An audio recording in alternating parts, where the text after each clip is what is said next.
Good morning class. This is your environmental studies class for class 3rd.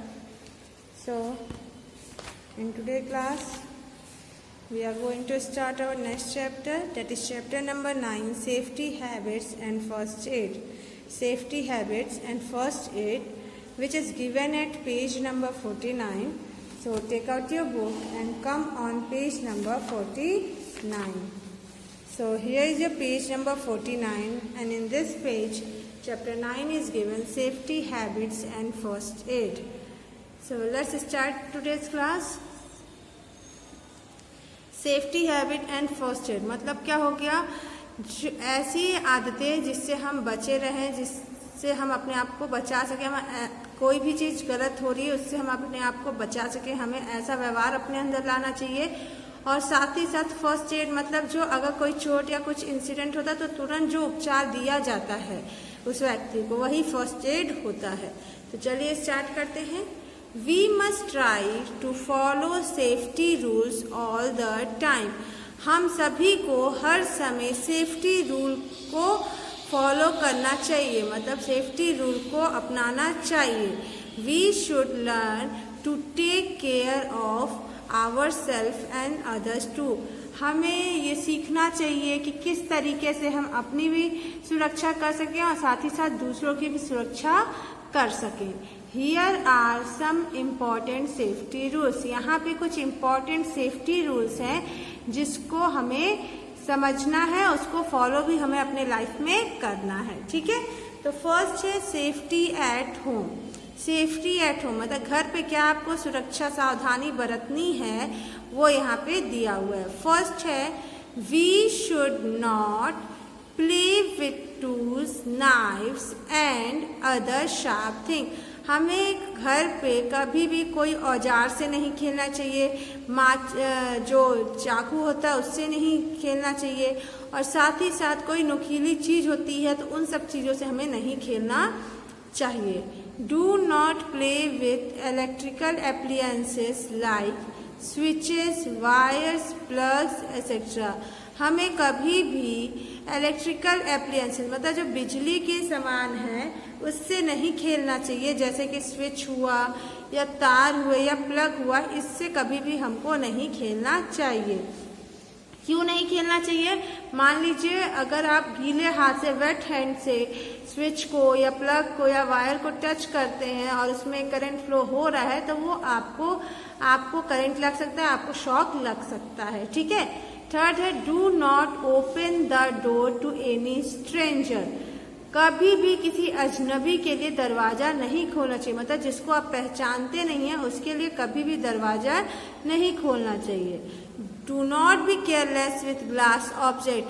कभी भी आप शीशे के सामान को अगर लिए हैं तो उससे लापरवाही मत बरतिएगा, क्योंकि शीशे की ग्लास अगर गिरी तो वो फूट सकती है, और फूटेगी तो वो आपको ही हार्म करेगी, कहीं ना कहीं आपको उससे लग सकता है या वो चुभ सकती है आपके बॉडी में, ठीक। Do not lean from a balcony, it is dangerous. कभी भी बालकनी से झुक के नहीं देखना चाहिए, ये खतरनाक होता है। Never play with match stick. कभी माचिस के बॉक्स से या माचिस की तिल्लियों से नहीं खेलना चाहिए। Avoid touching hot pans and heater. साथ ही साथ जो भी गर्म बर्तन होता है या हीटर होता है उसको छूने से बचें। When you use the match stick keep it away from your body. जब भी आप माचिस की तिल्ली यूज़ करते हैं उसे अपने शरीर से दूर रखिए। If it will fall on your cloth it में कैच फायर। अगर वो आपके कपड़ों पे गलती से माचिस आपने जलाई और गलती से आपके कपड़े पे वो गिर गई तो वो क्या होगी, वो आग पकड़ लेगी, मतलब आपके कपड़े में आग लग जाएगी जिससे आपका शरीर भी जल सकता है। Use it carefully. इसे सावधानी से इस्तेमाल करना चाहिए। नेक्स्ट है never enter the kitchen with loose nylon clothes. कभी भी किचन में अगर आप काम कर रहे हैं तो नायलॉन क्लॉथ जो है वो पहली चीज़ तो नायलॉन क्लॉथ पहन के आपको काम ही नहीं करना चाहिए। अगर आपने नायलॉन क्लॉथ पहना है तो वो ढीला ढाला मत पहनिएगा, क्योंकि क्या होता है वो हवा में रहेगा कपड़ा और वो उससे क्या होता है जो गैस का बर्नर है उसकी आँच से उसमें आग लग सकती है, मतलब वो फायर कैच कर सकता है। Do not leave soap and shampoo on the toilet और बाथरूम फ्लोर।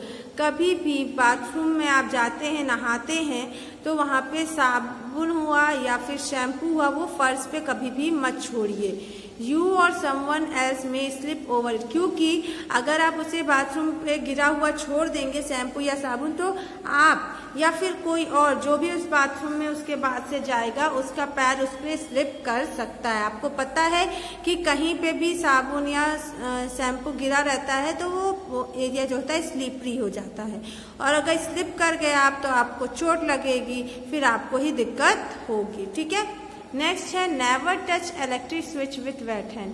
कभी भी गीले हाथों से स्विचेस को नहीं छूना चाहिए। यू में गेट एन इलेक्ट्रिक शॉक, इससे क्या होगा, आपको इलेक्ट्रिक शॉक भी लग सकता है। ठीक है, नेक्स्ट है do not fly kites on terrace और बालकनी। छत पे कभी भी, बालकनी में या छत पे आपको पतंग नहीं उड़ाना चाहिए, क्योंकि क्या होता है, पतंग उड़ाते उड़ाते आप पीछे जाते रहते हैं और आपको नहीं पता चलता कि आप बाउंड्री के पास आ गए हैं। उससे क्या हो सकता है कि आप बाउंड्री पे लटक, हो सकता है कि आप गिर भी जाओ, गिरो नीचे तो बचना भी मुश्किल होता है। ठीक है, डिपेंड करता है आपकी बिल्डिंग कितनी ऊंची है। नेक्स्ट है do not sit on the wall of roof. कभी भी छत के दीवालों पे नहीं बैठना चाहिए। You may fall and get hurt, आप इससे गिर सकते हो और आपको चोट लग सकती है। ठीक है, तो ये तो सेफ्टी सावधानी थी आपकी होम की, जो कि आपको घर पे बरतनी थी। ठीक है, तो ये चीज का आप भी ध्यान रखिएगा और इस सेफ्टी रूल को फॉलो कीजिएगा अगर आप अपने आप को बचाना चाहते हैं तो। ठीक है, और खुद नहीं करना तो ये सबको चाहिए, क्योंकि इससे आप भी बचेंगे और अदर्स भी बचेंगे, और अपने आप जाना है तो आप दूसरों को भी इसके बारे में बता सकते हैं। नेक्स्ट है सेफ्टी एट प्लेग्राउंड। अगर आप किसी प्लेग्राउंड में या पार्क में जाते हैं खेलने, तो वहाँ पे क्या सेफ्टी रखनी चाहिए, क्या सावधानी रखनी चाहिए। तो फर्स्ट है do not play near tank and swimming pool. अगर उस प्लेग्राउंड में कहीं पे टैंक है, वाटर टैंक है या स्विमिंग पूल है, तो उसके आसपास आपको नहीं खेलना चाहिए, क्योंकि हो सकता है खेलते खेलते आप गिर जाओ और आपको तैरने ना आए, तो आपको इससे क्या हो सकता है, दिक्कत हो सकती है। सेकंड है avoid playing near thorny hedge और वायर्स। और साथ ही साथ जो वायर्स जहाँ पे होते हैं या जहाँ कटीले बाउंड्री बनी रहती हैं, उन सब के आसपास भी खेलना नहीं चाहिए, क्योंकि खेलते खेलते अगर आप गिरे उस पे तो आपके बॉडी पे कट हो सकता है और ब्लड आ सकता है। Do not quarrel, wait for your turn at seesaw और स्विंग। कभी भी झगड़ना नहीं चाहिए प्लेग्राउंड में, अपनी बारी का इंतजार करना चाहिए। जो भी आपका झूला होता है, चाहे सीसॉ हुआ या स्विंग वाले जो भी झूले हैं, उन पे अपने टर्न का वेट करना चाहिए। नेक्स्ट देखिए, पेज टर्न कीजिए। देखिए नेक्स्ट क्या है, when you are sweating just stop playing, do not drink cold water. जब भी आपको स्वेटिंग मीन्स क्या होता है, पसीना।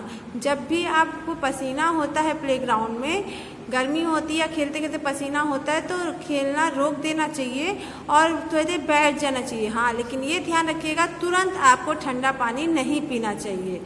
Do not catch flying insects as they may have poisonous sting.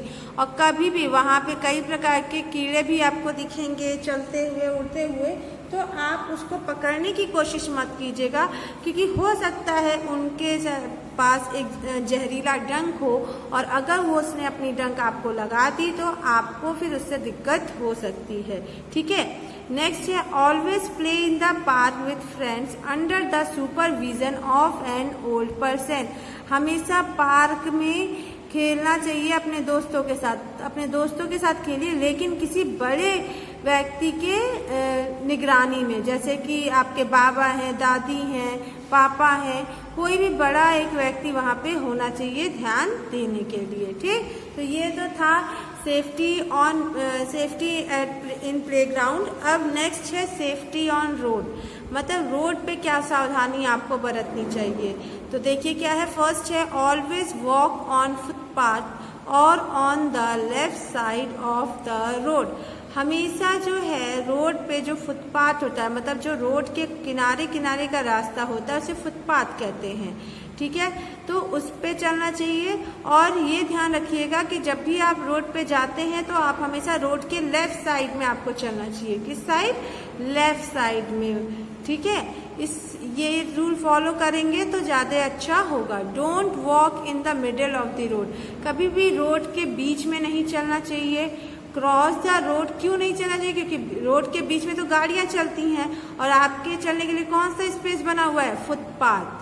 Cross the road at zebra crossing, कभी भी road cross कर रहे हैं तो ऐसे ब्लैक एंड वाइट स्ट्रिप बनी रहती है रोड पे, आप वहीं से क्रॉस किया कीजिए, वही जेब्रा क्रॉसिंग कहलाता है। You must not avoid signals, और जो भी सिग्नल्स है, red light, yellow light, green light जो लगी रहती है उसको भी आपको ध्यान देना चाहिए, उसको अवॉइड नहीं करना चाहिए। अदरवाइज क्या हो सकता है? आपके साथ दिक्कत हो सकता है रेड लाइट शो कर रहा हो, डेंजर शो कर रहा हो कि व्हीकल्स आ रही हैं और आप नहीं ध्यान दे रहे हैं और आप चले जा रहे हैं, तो उससे क्या हो सकता है? आपका एक्सीडेंट हो सकता है। You should cross the road only when vehicles on both side stop after red signal, जब भी आप रोड तभी क्रॉस कीजिए कि जब रेड सिग्नल के बाद सिग्नल का कलर चेंज हो जाए और दोनों साइड की गाड़ियां रुक जाएं, तब आप वहां पे क्या कर सकते हैं? क्रॉस वहां से कर सकते हैं।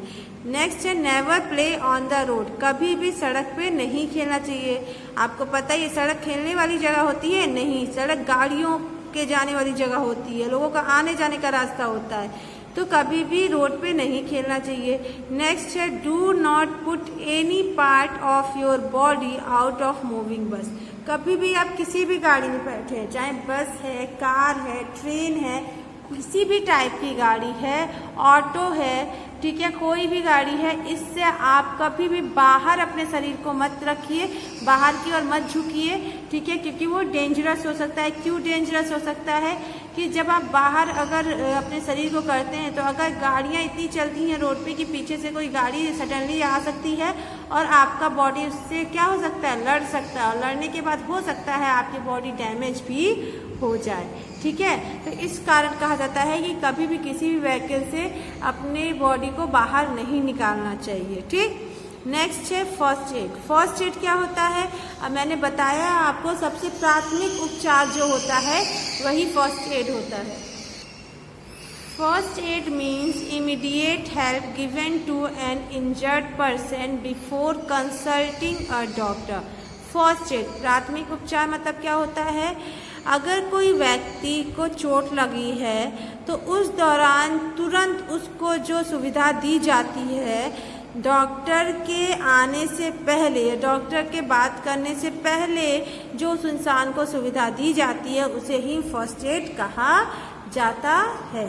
ये फर्स्ट एड बॉक्स कंटेन, जैसे मान लीजिए आपको चोट लगी है, बहुत गहरा कट है, तो अब ये ऐसा तो है नहीं तुरंत डॉक्टर आ जा रहे हैं। क्या होता है शुरू में? पहले घर पे ही लोग क्या करते हैं, अगर लगी है तो उसको थोड़ा पोंछ ओछ के उसको बांध देते हैं कि कम खून गिरे, फिर डॉक्टर के पास ले जाते हैं, डॉक्टर को बुलाते हैं, तब डॉक्टर उसका सही से ट्रीटमेंट करता है ना।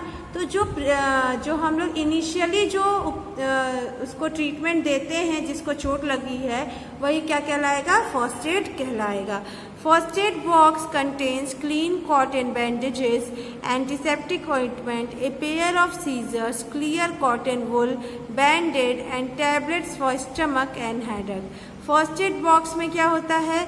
एक कॉटन बैंडेज होता है, ठीक है, कॉटन की पट्टी होती है, और फिर जो एंटीसेप्टिक ऑइंटमेंट, जिससे कोई एंटीसेप्टिक ऑइंटमेंट है मतलब चोट वोट पे लगाने के लिए, कैंची होती है, रुई होता है, बैंडेड होता है, साथ ही साथ टैबलेट्स होते हैं पेट दर्द और सिर दर्द के लिए। ये सब हमेशा इस फर्स्ट एड बॉक्स में होते हैं, क्योंकि ये सबसे कॉमन चीज़ें हैं जो किसी भी व्यक्ति को ज़रूरत पड़ सकती है। They are kept in homes, classrooms, buses, train, ships and aeroplanes. ये क्या होते हैं? इनको घरों में भी रखा जाता है, क्लासरूम्स में भी रखा जाता है, बसेस में भी ये होता है, ट्रेन्स में भी रखा जाता है, शिप में भी रखा जाता है, एरोप्लेन्स में। क्यों? क्योंकि अब तुरंत इन जगहों पे डॉक्टर तो नहीं आ सकते ना, तो इनिशियल ट्रीटमेंट देने के लिए चीज़ें होती हैं, और अगर ज़्यादा दिक्कत होती है तो डॉक्टर को कंसल्ट किया जाता है, डॉक्टर को बुलाया जाता है, ठीक। If you or your friends are hurt then call an adult to give the first aid. अगर मान लीजिए आप और आपका दोस्त एक साथ खेल रहे हैं या कोई काम कर रहे हैं, उसमें आपको चोट लग गई या आपके दोस्त को ही चोट लग गई, तो ऐसा ना कीजिएगा कि खुद ही फर्स्ट एड का यूज़ कर लीजिएगा। नहीं, क्या करेंगे, किसी बड़े को बुलाएंगे और वो जो है उस बच्चे को फर्स्ट एड देगा, मतलब उसके चोट के अनुसार उसको जो चीज़ें देनी होगी या जिस तरीके का ट्रीटमेंट देना होगा वो देंगे। ठीक है, तो ये आपका सेफ्टी हैबिट था और फर्स्ट एड और सेफ्टी रूल पढ़ाया गया है। तो ये ध्यान दीजिए कि घर पे आपको क्या क्या सावधानी बरतनी है, बाहर खेलने जा रहे हैं तो क्या सावधानी बरतनी है, रोड पे क्या सावधानी बरतनी है और फर्स्ट एड का यूज़ कैसे और कब करते हैं, ये चीज़ें यहाँ पे आपको समझाई गई हैं। तो इसको ध्यान दीजिएगा। ठीक है, तो इसी के साथ ही चैप्टर का एक्सप्लेनेशन हमारा कंप्लीट होता है और आपको क्या करना है, इस चैप्टर की रीडिंग करनी है और नेक्स्ट वीडियो में हम क्या करेंगे, इसे क्वेश्चन आंसर और एक्सरसाइज को कंप्लीट करेंगे। ठीक है, सो आज की क्लास में यहीं ओवर करती हूँ। Thank you.